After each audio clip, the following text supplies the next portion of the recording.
राधे राधे। हरे कृष्णा। आप सभी का दिन शुभ और मंगलमय हो। इससे पहले की अध्याय सुनने के लिए आप सभी का बहुत बहुत धन्यवाद। आज मार्गशीर्ष इस मास का चौथा दिन है और चौथे अध्याय राजा सूर्य ने कहा, हे प्रभु, आज मेरा जन्म सफल हो गया है, मेरा जीवन सार्थक हो गया है। मेरे लिए आपका श्राप भक्ति का कारण होने से वरदान बन गया है। समस्त मंगलों का भी मंगल करने वाली हरि भक्ति परम दुर्लभ है। हे विप्रे, वे वेदों में जो 5 प्रकार की भक्ति बनाई गई है वह भी इसके समान नहीं है। महामुने, परमात्मा श्री कृष्ण में जिस प्रकार भी मेरी भक्ति संभव हो सके वह उपाय कीजिए, क्योंकि वह सभी के लिए परम दुर्लभ है। केवल जल में तीर्थ, ये तीर्थ नहीं, मिट्टी और पत्थर की प्रतिमा रूप देवता ही देवता नहीं है। श्री कृष्ण भक्त ही मुख्य तीर्थ है और देवता है। वह जल में तीर्थ और मिट्टी पत्थर के देवता दीर्घ काल में उपासक को पवित्र करते हैं, परंतु श्री कृष्ण भक्त दर्शन मात्र से ही पवित्र कर देते हैं। हे विप्रे, आप वैष्णव हैं, अतः ब्राह्मणों में श्रेष्ठ हैं। आप सभी महान ज्ञान के श्रेष्ठ सागर हैं। मुने, आप जैसे शिव शिष्य महात्मा पुरुष को पाकर मैं भला किसी दूसरी शरण में क्यों जाऊं? महामुने, आपके श्राप से इस समय मैं घलित कुष्ठ का रोगी हो गया हूँ, अपवित्र हो गया हूँ और तप के अधिकार से वर्षित हो रहा हूँ।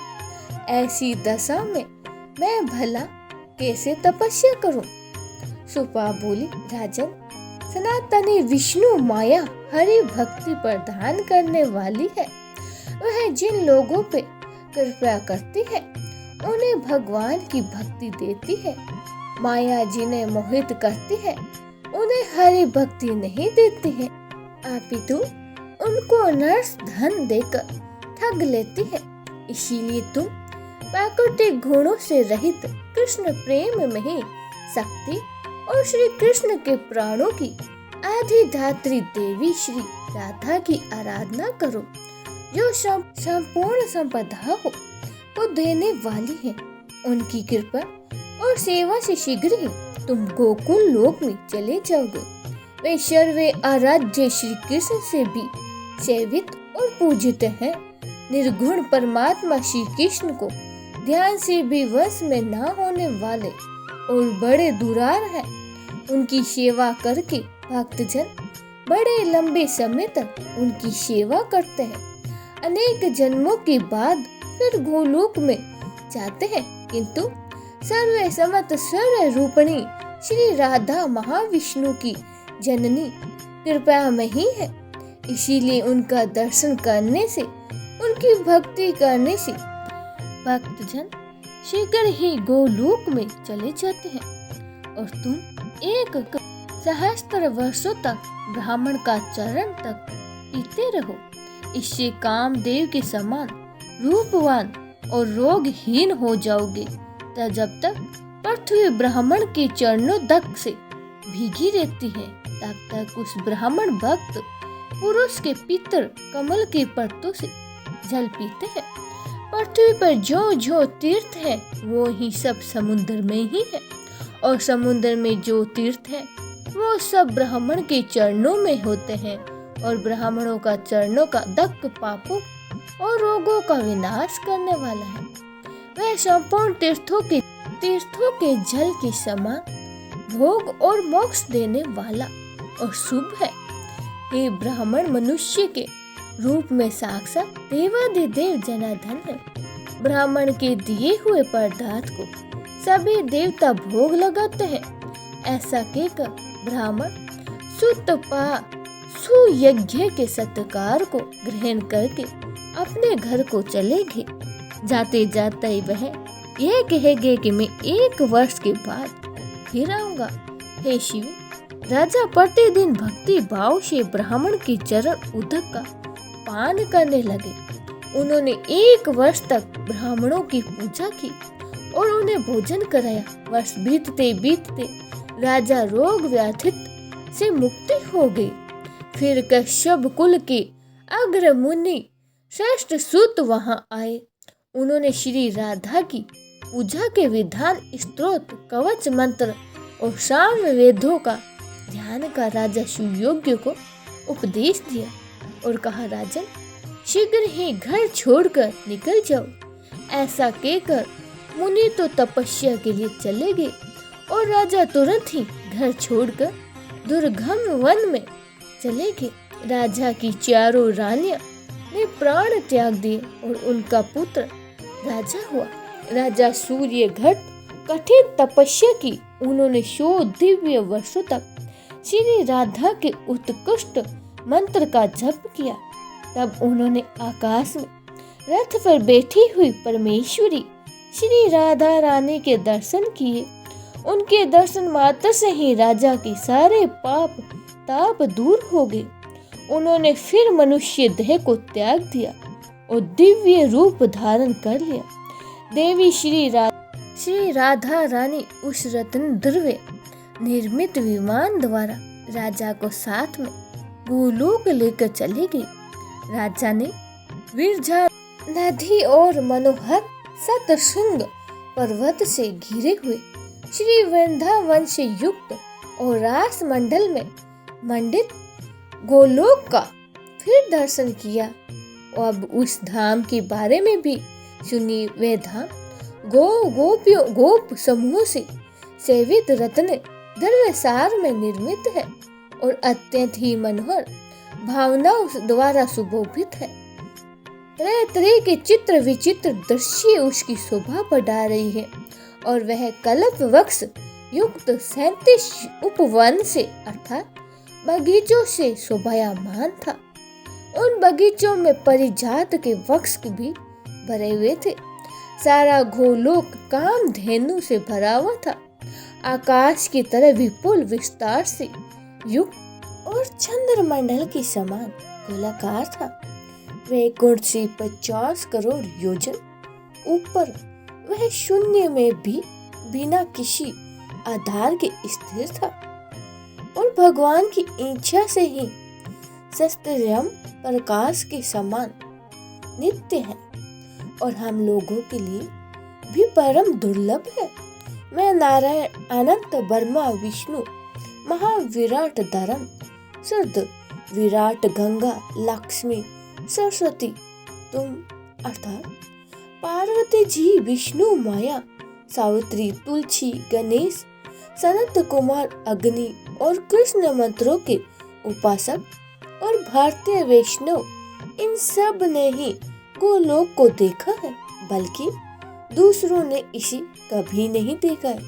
उस गोलोक धाम में श्याम सुंदर श्री कृष्ण निरायाम रतन सिंहासन पर विराजमान है।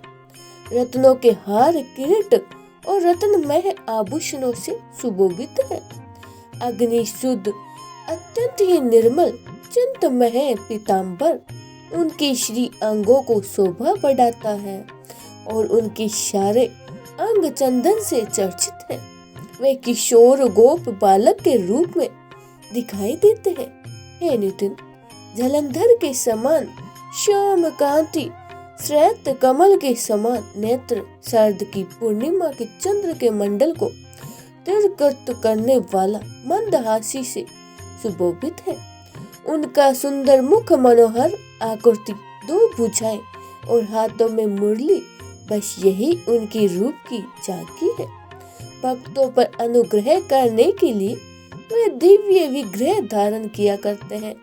श्री कृष्ण परम स्वतंत्र प्रकृति से परे है, पर ब्रह्म स्वरूप निगुण परमात्मा है और ध्यान से भी वो वश में नहीं आने वाले हैं। उनकी आराधना तो बड़ी ही कठिन है। वे हमारे लिए परम दुर्लभ है। उनके प्रिय सखा 12 ग्वाल बाल सफेद चम लेकर उनकी सेवा किया करते हैं। प्रेम पीड़िता वही शूद्र चिंतन में वस्त्र धारणी रतन आभूषण विरूर सा गोपियां मंद मंद मुस्कुराती हुई उनकी छवि को देखा करती हैं। रासमंडल के मध्य भाग में परास्पर पुरुष श्री कृष्ण राजा सुयज्ञ ने इसी रूप के दर्शन किए थे। श्री राधा ने भी वहां उन्हें अपने प्राण वल्लभ के दर्शन कराए थे। चारों वेद मनोहर मूर्ति धारण करके उनके दर्शन किया करते थे। राग रागिनियां भी मूर्तिमती होकर वाद्य यंत्र और मुख से उन्हें अत्यंत ही मनोहर संगीत सुनाती थी। हे शिवी, नित्य सनातनी प्रकृति के साथ तुम भी सदा उनके चरणाविंद सेवा करती हो। वे तुलसी दल से मंडित होते हैं और तुम्हारी कुमकुम गंध, चंदन, धुर्वा, अक्षत, परिजात पुष्प और विरजा के निर्मल जल से उनके लिए नित्य अर्घ दिया जाता है। उस समय तो उनकी बड़ी शोभा होती है। तो श्री कृष्ण का दर्शन करके सकलित होकर राजा सूर्य तुरंत रथ से उतर पड़े और उनकी आंखों से आंसू बहने लगे। पुलकित शरीर से भगवान के चरणों में मस्तक रखकर फिर उन्होंने प्रणाम किया। परमात्मा श्री कृष्ण ने राजा को अपना दास, सुभाषीष और सत्य और अविचलित श्री कृष्ण भक्ति प्रदान की, जो कि हम लोगों के लिए भी परम दुर्लभ है।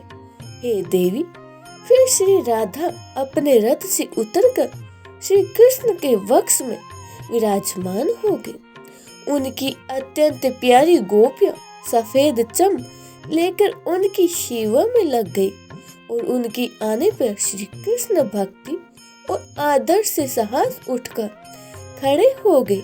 उन्होंने मंद मुस्कान के साथ श्री राधा के साथ वार्तालाप और उनका सम्मान किया। प्राचीन काल के वे वेद वेदांत विधान वेदों के कहे अनुसार पहले राधा नाम का उच्चारण करके फिर पीछे कृष्ण या माधव कहते हैं, जैसे कि राधा कृष्ण या राधा माधव। और जो इसके कोई विपरीत उच्चारण करते हैं या उन जगदम्बा श्री कृष्ण प्राणधय वे शक्ति श्री राधिका की निंदा करते हैं।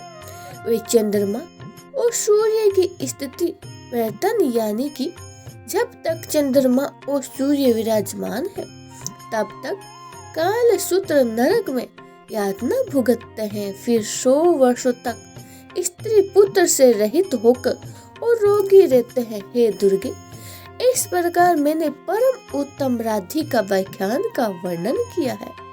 वह सती, भगवती, वैष्णवी, सनातनी, नारायणी, विष्णु, माया, मूल प्रकृति और ईश्वरी नाम धारण करने वाली है।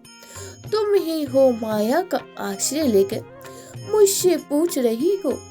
तुम स्वयं ही सर्वज्ञ, सर्वर्थ रूपणी स्त्री जाति की आदि देवी हो और पूर्व जन्म की बात को याद रखने वाली हो। श्रेष्ठ पराशक्ति हो। राधिका की कथा तो मैंने सुना थी, अब और क्या सुनना चाहती हो देवी? तब देवी पार्वती ने पूछा, हे भगवान, आप पुरुषों के ईश्वर श्री कृष्ण के मंत्र होते हुए भी उन वैष्णव नरेश शयन ने राधा का मंत्र क्यों ग्रहण किया? मुनि सुरतपा ने राजा को श्री राधा की पूजा का कौन सा विधान बताया है और किस ध्यान, किस स्तोत्र, किस कवच और किस मंत्र का उपदेश दिया है? श्री राधा जी की पूजा विधि क्या है? ये सब बातें भी बताइए। तब श्री महादेव बोले, हे प्रिय, राजा ने यही प्रश्न किया कि हे विप्र, हे मुने, मैं किसका भजन करूं? किसकी आराधना से शीघ्र ही गोलोक को प्राप्त कर लूंगा? तब उनकी ऐसा कहने पर ब्राह्मण शिरोमणि ने राजा सूर्य से कहा, राम महाराज, श्री कृष्ण की सेवा से उनके लोक को तुम बहुत जन्मों में प्राप्त कर लोगे। इसीलिए उनके प्राणों की अधिधात्री देवी प्रापर स्वरूपा श्री राधा का भजन करो। वह कृपामयी है। उनके प्रसाद से ही, उनकी कृपा से साधक शीघ्र ही उनके धाम को प्राप्त कर लेता है। ऐसा कहकर मुनि ने उन्हें राधा के इस नाम और इस मंत्र का उपदेश दिया।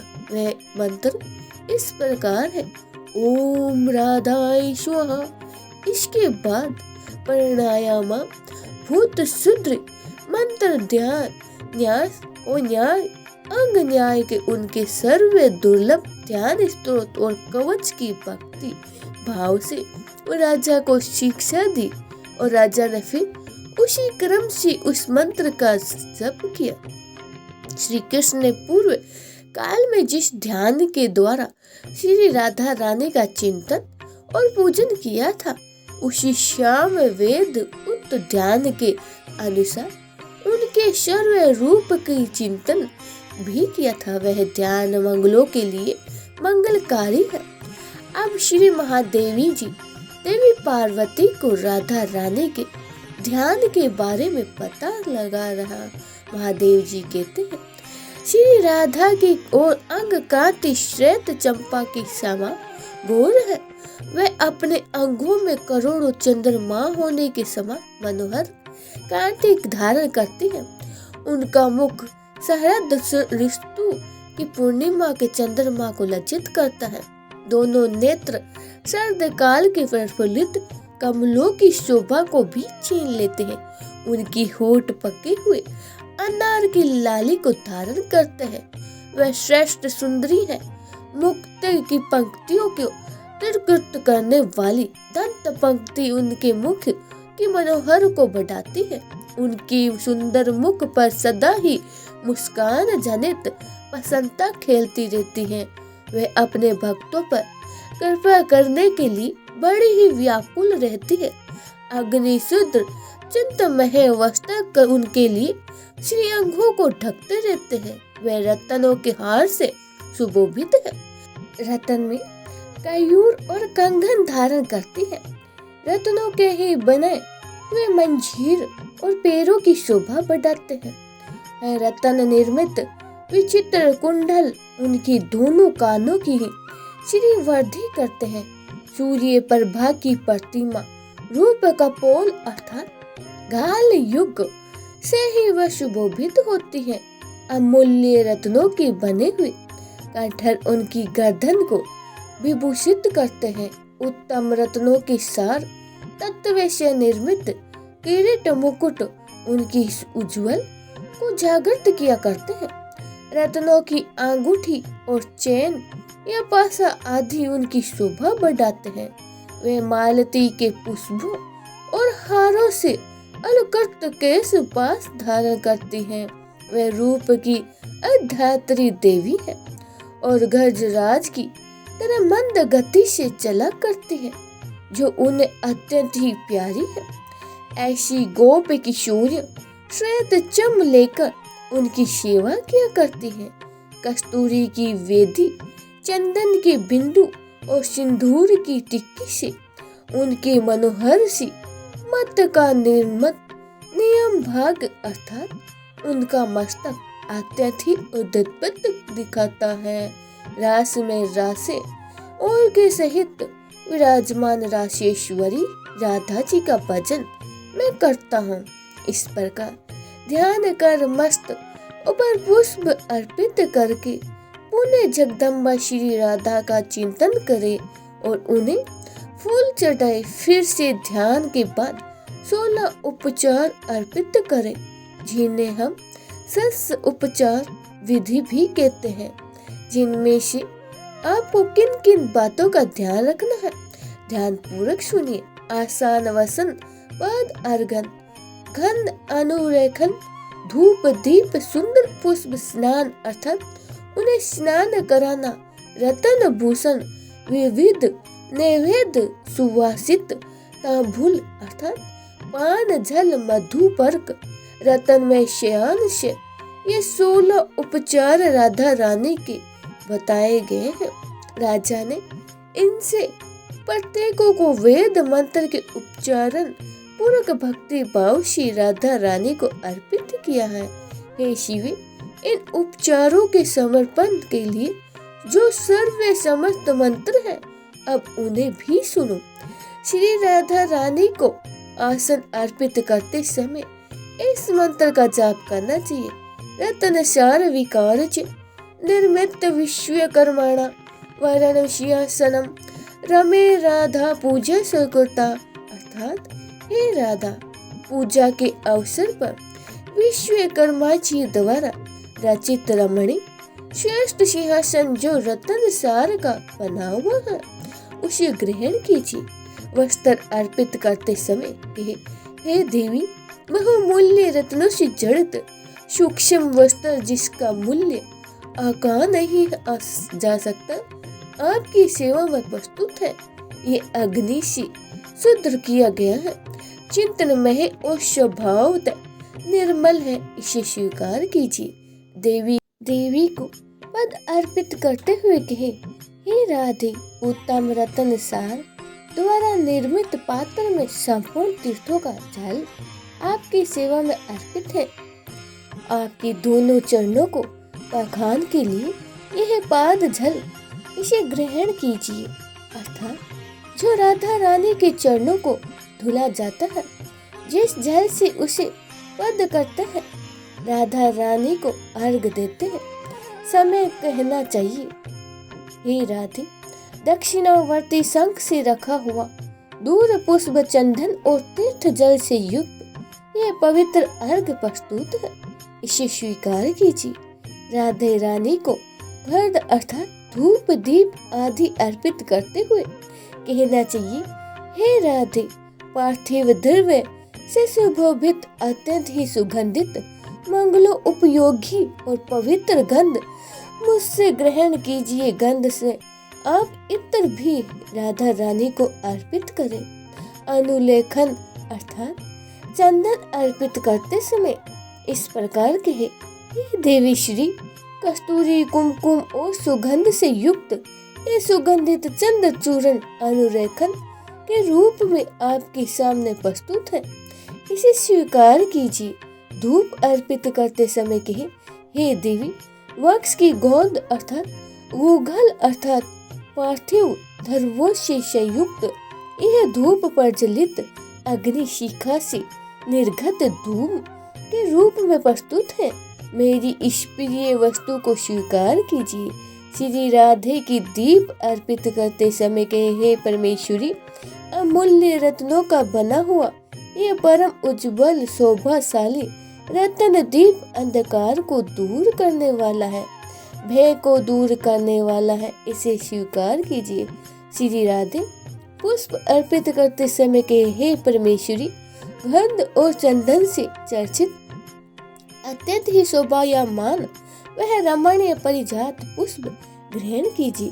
देवी को स्नान कराते समय कहे, हे देवी, विष्णु तेल से युक्त यह अत्यंत ही मनोहर और सुगंधित आंवले का जो सेवा में आपके प्रस्तुत है, इस स्नान उपयोगी वस्तु को आप स्वीकार कीजिए। अर्थात राधा रानी को स्नान कराते समय उस जल में आंवले का चूर्ण मिलाकर स्नान कराना चाहिए। श्री राधा रानी की आभूषण अर्पित करते समय कहे, हे राधे, अमूल्य रत्नों के बने हुए कयूर कंगन आदि आभूषणों को और परम शोभाशाली शंख की चूड़ियों को आप मेरी ओर से ग्रहण कीजिए। नैवेद्य अर्पित करते समय के हे देवी, देश के अनुसार उपलब्ध हुए पके हुए फल और लड्डू अति उत्तम मिष्टान नैवेद्य के रूप में प्रस्तुत किया गया है, आप इसे स्वीकार कीजिए। जल और पान अर्पित करते समय के हे देवी, कपूर आदि से सुभाषित सभी भोगों से उत्कृष्ट रमणीय और सुंदर तामुल तथा स्वादिष्ट जल ग्रहण कीजिए। चवा है मधुपर्क परमेश्वरी रतम पात्र रखा हुआ है, ये अश्यन अर्थात मधुपर्क अत्यंत ही स्वादिष्ट और परम मनोहर है। मैंने भक्ति भाव से इसे आपकी सेवा में समर्पित किया है, कृपया इसे स्वीकार कीजिए। मधुपर्क कहते हैं दूध, दही शहद और घी के मिश्रण को सर्वे उपचार में श्री राधा रानी को सया अर्पित करते हुए यह फल और लड्डू आदि उत्तम मिष्टान नैवेद्य के रूप में प्रस्तुत किया गया है। इसे स्वीकार कीजिए। जल और पान अर्पित करते समय के हे देवी, कपूर आदि से सुवासित सभी भोगों से उत्कृष्ट रमणीय और सुंदर तांबूल अर्थात स्वादिष्ट जल ग्रहण कीजिए।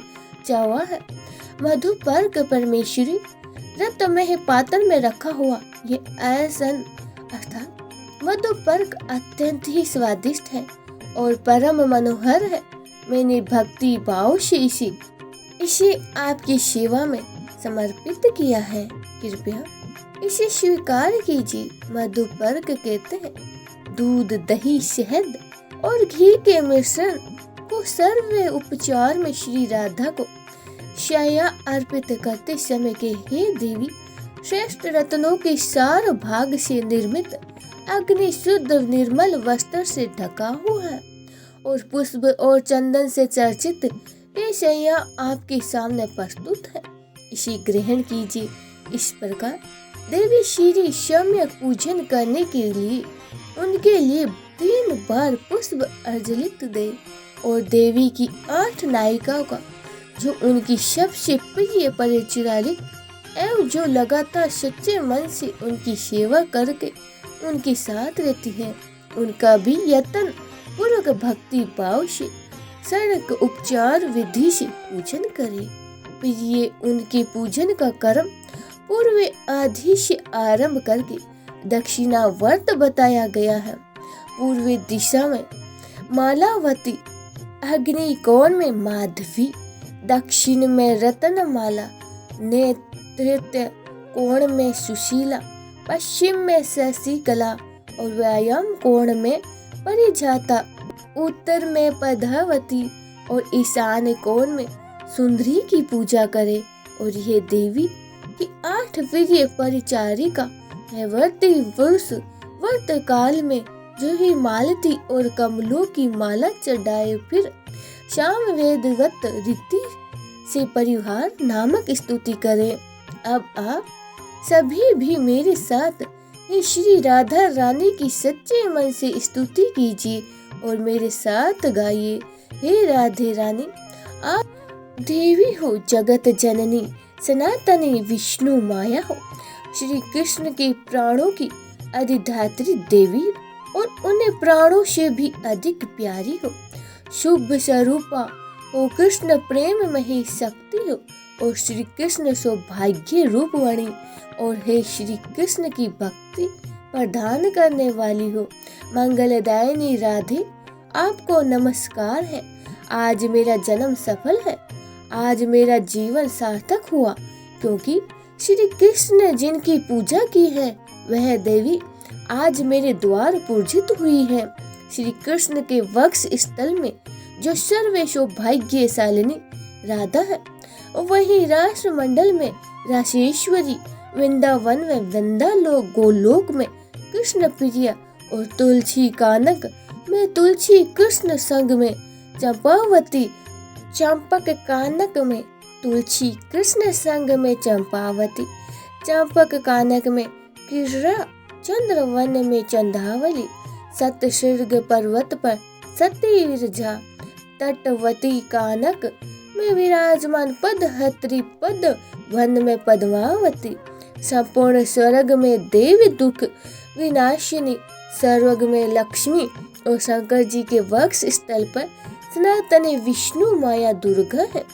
और जो कामिया वन में कामिया, वैकुंठ में महालक्ष्मी, नारायण के हृदय में वाणी, क्षीर सागर में सिंधु कन्या और मृत लोक में हरि प्रिया लक्ष्मी है।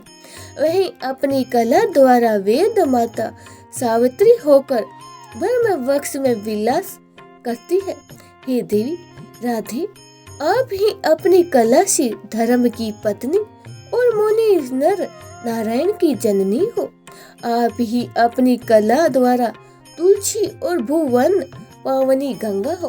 गोपियों तथा आपके रोम कुप से प्रकट हुई है। रोहिणी और रीति आपकी कला की अंश स्वरूप है। सद्रूपा सती और धृति आपकी कला की कला स्वरूपिणी है।